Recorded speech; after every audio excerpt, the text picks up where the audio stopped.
दोस्तों आज का जो वीडियो है ये आपके लिए बहुत ज़्यादा इम्पोर्टेंट होने वाला है क्योंकि आज की इस वीडियो के माध्यम से हम आपको बताने वाले हैं कि 2023 में अगर आप दोस्तों पॉलिटेक्निक एंट्रेंस एग्ज़ाम देने वाले हैं तो एंट्रेंस एग्ज़ाम देने के जस्ट बाद और एंट्रेंस एग्ज़ाम देने के समय आपके पास ऐसे कौन कौन से महत्वपूर्ण डॉक्यूमेंट्स होने ज़रूरी हैं जिसकी मदद से आपका एडमिशन जो है सक्सेसफुली कंप्लीट हो सकता है।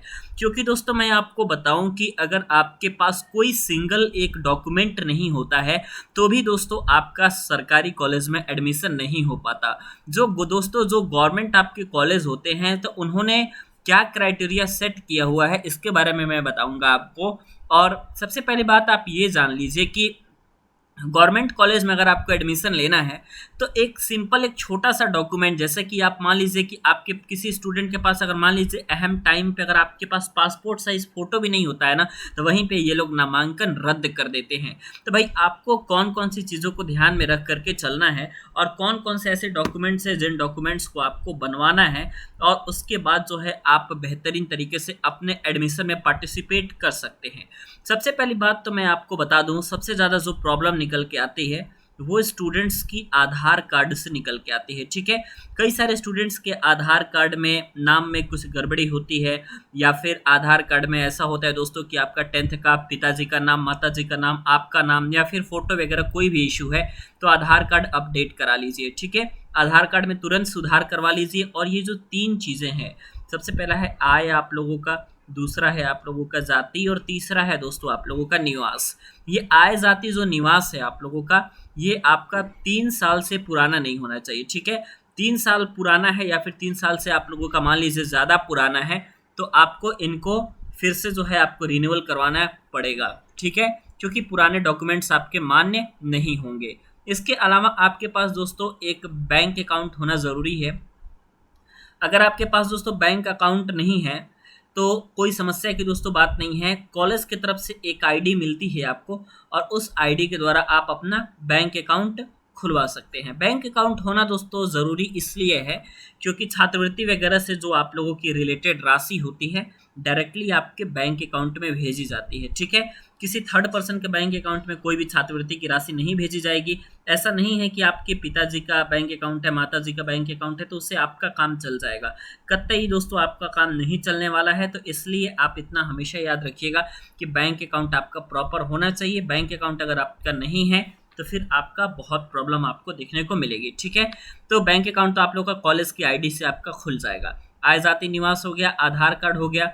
इसके अलावा आपके पास जो लगने वाला है दोस्तों वो लगने वाला है आपका हेल्थ सर्टिफिकेट। ठीक है, स्वास्थ्य प्रमाण पत्र के बारे में अभी आप लोगों के पास बहुत कम जानकारी है, लेकिन वैसे मैं बता दूं कि स्वास्थ्य प्रमाण पत्र आप लोगों का सरकारी अस्पताल पे बनता है किसी सरकारी डॉक्टर के द्वारा। किसी भी प्राइवेट डॉक्टर के द्वारा अगर आप बनवा करके हेल्थ सर्टिफिकेट लेकर के जाते हैं तो वो चीज़ें आपकी मान्य नहीं होगी। ठीक है, तो ये बात भी आप ध्यान से देखिएगा।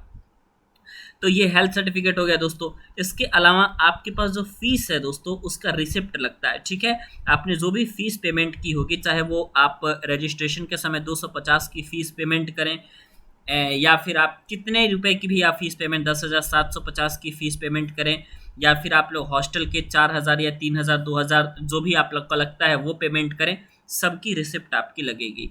इसके अलावा जो आपने फॉर्म फिलअप किया है ना तो उसमें आपको दोस्तों एक मतलब कागज़ पूरा मिला होगा। फॉर्म आपने अगर फिल किया होगा तो उसका पूरा लगता है वही सेम कागज़ आप लोगों का डॉक्यूमेंट वेरिफिकेशन में दिखाना पड़ता है। इसके अलावा आप लोगों का दोस्तों एडमिट कार्ड भी दिखाना पड़ता है जिसके द्वारा ये वेरीफाई हो सके एटलीस्ट कि आपने पॉलिटेक्निक एंट्रेंस एग्ज़ाम दिया है और एंट्रेंस एग्ज़ाम के थ्रू ही आप गवर्नमेंट कॉलेज में पार्टिसिपेट कर सकते हैं। ये आपका रूल है, तो इसलिए एडमिट कार्ड ये लोग देखते हैं। एडमिट कार्ड के अलावा दोस्तों ये लोग देखते हैं दोस्तों आप लोगों का रैंक कार्ड। ठीक है, इसके अलावा आपका रिजल्ट देखते हैं। रिजल्ट और रैंक कार्ड जो होता है दोस्तों आप लोगों का ये ऑनलाइन मिलता है। तो रिजल्ट आप लोग का जिसमें आपका सिंपल नंबर आपका दिया रहेगा कि नंबर जो है आप लोग का कि कौन से नंबर कितना नंबर आपने पाया है। और रैंक कार्ड में 2 चीज़ें रहती हैं।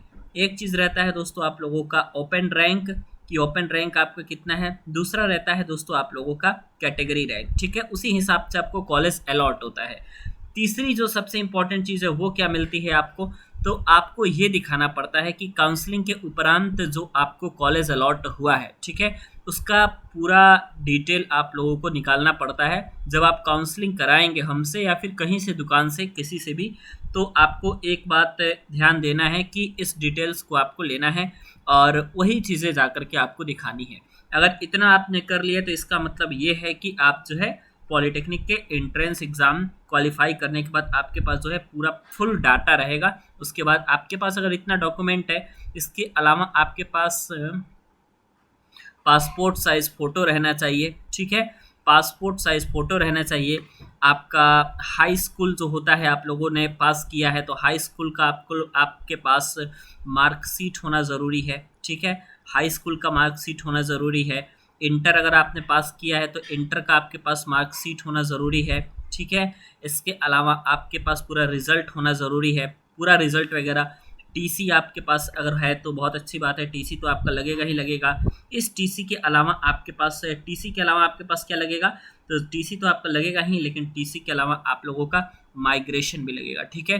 टीसी आपका लगता है अगर आपने अनदर स्टेट वगैरह से एडमिशन लिया है तो उसमें आपका माइग्रेशन भी लगता है, तो ये भी चीज़ें आपको ध्यान से देखनी है। और इसके अलावा मान लीजिए कि आपका कोई गैप है तो उस गैप का सर्टिफिकेट आपका लगेगा, ठीक है, गैप का सर्टिफिकेट लगेगा, तो आप इसके गैप सर्टिफिकेट को बनवा लीजिएगा। गैप सर्टिफिकेट आपके लिए बहुत ज़रूरी है, ठीक है, तो गैप सर्टिफिकेट भी बनवा लीजिएगा। पूरा हर एक डॉक्यूमेंट मैंने जितना बताया है एटलीस्ट उतना प्रिपेयर होना चाहिए, ठीक है। अगर आपके पास दोस्तों डॉक्यूमेंट प्रिपेयर नहीं रहेगा तो फिर आप जो है किसी भी स्थिति में एटलीस्ट गवर्नमेंट में तो दोस्तों आप एडमिशन नहीं ले सकते, क्योंकि गवर्नमेंट में एडमिशन लेने के लिए आपके पास पहला क्राइटेरिया यही होता है कि आपके पास जो है इतनी सारी चीज़ें होनी चाहिए। अगर आपके पास इतनी सारी चीज़ें हैं देन आप जो है गवर्नमेंट में एडमिशन लीजिए, अगर नहीं है तो फिर जो है आपको ऑलरेडी एडमिशन नहीं मिलेगा, आप जो है पहले ही रिजेक्ट कर दिए जाएंगे। तो मुझे उम्मीद है आपको बातें समझ में आई होंगी और आप एटलीस्ट इतना डॉक्यूमेंट कम से कम एंट्रेंस एग्ज़ाम के पहले तक जो है व्यवस्था कर लेंगे, इंतज़ाम कर लेंगे, ठीक है, क्योंकि एटलीस्ट आपको इतना डॉक्यूमेंट इंतज़ाम कर लेना है एंट्रेंस एग्ज़ाम के पहले, और उसके बाद जो है आपको एंट्रेंस एग्ज़ाम दे करके आराम से काउंसलिंग करवानी है। कोई डॉक्यूमेंट वगैरह में चेंजिंग होगी तो मैं आपको वीडियो के माध्यम से बता दूंगा कि भाई पहले ये चीज़ें लगती थी और उसके बाद अब आपकी ये चीज़ें लगती हैं, तो मैं आपको बता दूंगा, ठीक है ना। चलिए, वीडियो कैसा लगा आप फटाफट आप हमें ये बताइएगा, और अगर वीडियो अच्छा लगा है तो वीडियो को लाइक ज़रूर कीजिएगा, चैनल को सब्सक्राइब भी कर लीजिएगा।